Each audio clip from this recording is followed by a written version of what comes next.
Have you ever made a mistake that cost your employer some money? I think we all have at some point to some degree. But what I wanted to talk about tonight, when you're a supervisor and you delegate to your subordinates work that you can't do because you're not there 24/7. So you have to entrust some of your workers. Well, when they make the wrong call and make a mistake, I don't think they should be terminated for it unless it was a deliberate act. If it was something where they were being upset with the company and did it to cost the company money, well, of course, they're going to be let go. But what I've learned over the years is that when I have a good, hardworking employee, and that employee makes a stupid mistake, let's face it, folks, we all make stupid mistakes. I don't think they should be let go. I had a consultation the other day with a store manager. I'm not going to mention the store or the manager. And she's in a dilemma. The corporation that she works for a huge corporation, a huge chain of stores, and they have their own standards for loss prevention. Well, she had an incident where an employee made a stupid mistake, and it cost the company a few $1,000s. Now, the employee almost immediately realized that it was the wrong call and tried to undo it, but that's a long story. So I asked the manager, I said, what type of employee is this person?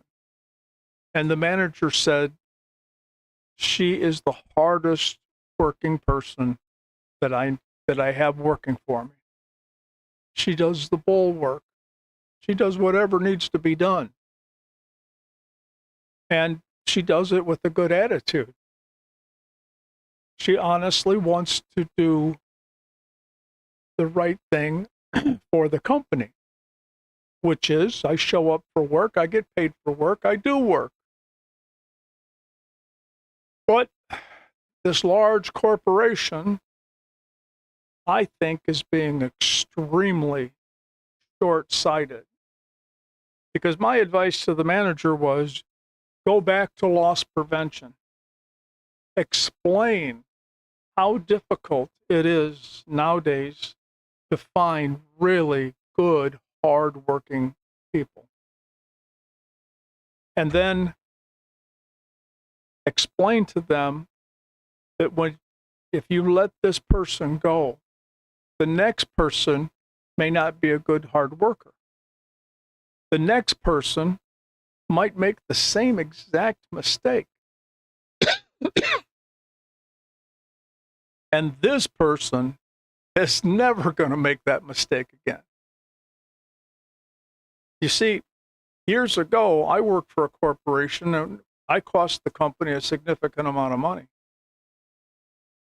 And there were a few board members that thought that that was enough. He should go. My direct supervisor stood up and said, if he goes, I go. Because I hired him. So if he had made a bad call, then I made a bad call by hiring him. And they were like, well, you can't leave. And he said, well, then neither can he. And he told them, you're being very short-sighted. Okay, he cost us several $1,000s. That's just the price of education for a position at his level. Anytime we put someone in a position of a level where they could make or break the company, you have to understand that some of what they do is not going to always work out. And when it doesn't work out, they learn a very valuable lesson. And we have to look at that like, I can't let him go. I just spent $10,000 training him. I just spent $20,000 training her. Whatever the mistake was, the mistake in this particular situation is much, much lower. It's not even worth a written up, let alone termination. But I think this particular chain,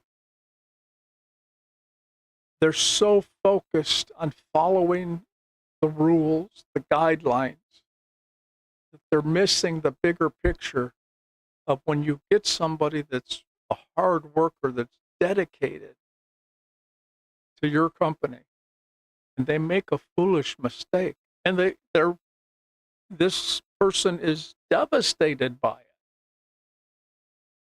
it. That's when you show some grace and write it off as an education expense, because you have no guarantees that the person you hire isn't going to make the same mistake the first week you leave them on their own. You have no way of knowing. But you do know the probability of this employee making that mistake again, or even one similar, is almost non-existent. So if you're a supervisor out there, I was a supervisor for more years than most of my life. And being a supervisor means you have to make the tough, hard decision. In this particular case, excuse me, unfortunately, this young manager, loss prevention has complete control, and they're not willing to give up control. My advice to the manager was, you go back tomorrow morning, you get on a conference call, include loss prevention, your direct supervisor, and one of the vice presidents, and explain your logic for why you feel this person should be given another opportunity, and just write it off as a cost of doing business and training, because the training that this corporation gives is pretty subpar. So you've got a good employee, back them up. It doesn't always benefit us to treat people like they're disposable. Oh, you made a mistake, you got to go. You made a mistake, you got to go. You know, in the cabinet shop that I've worked, you could tell the difference between a worker and a craftsman. Because in woodworking, the craftsman makes just as many mistakes as your average woodworker. It's just they learn from them, and they learn how to cover them up. So when people look at it, they don't see the mistake. And that is how you should look at your employees. If you've hired them well and you've trained them well, and they make a foolish mistake. Now, if they're making foolish mistakes every day, that's a different subject for another time. But I'm talking about that one foolish mistake, and they're devastated by it. They're remorseful. Don't let them go. You'll have an employee that I guarantee you will have the company's back as long as they're there.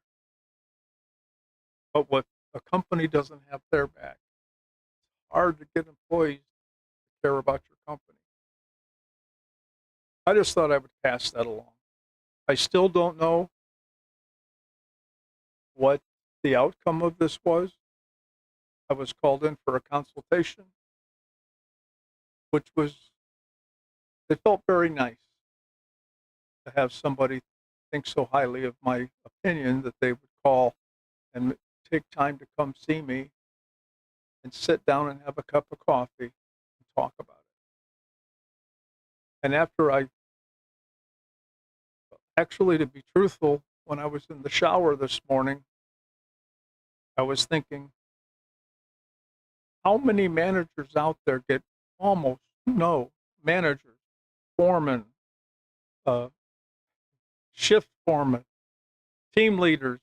You just, they teach you just what they have to teach you to crank out a product, but they don't always teach you how to build a crew.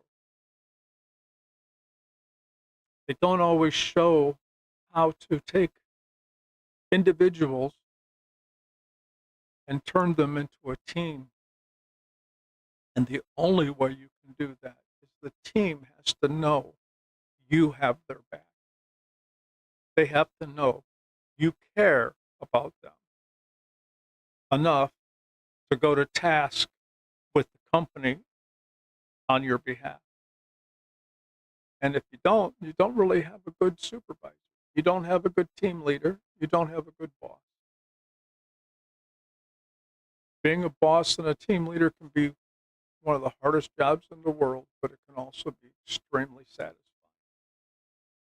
So if you find yourself in this position, think about it. If they're a good, hardworking employee and the dollar amount is low enough, just write it off as the cost of training.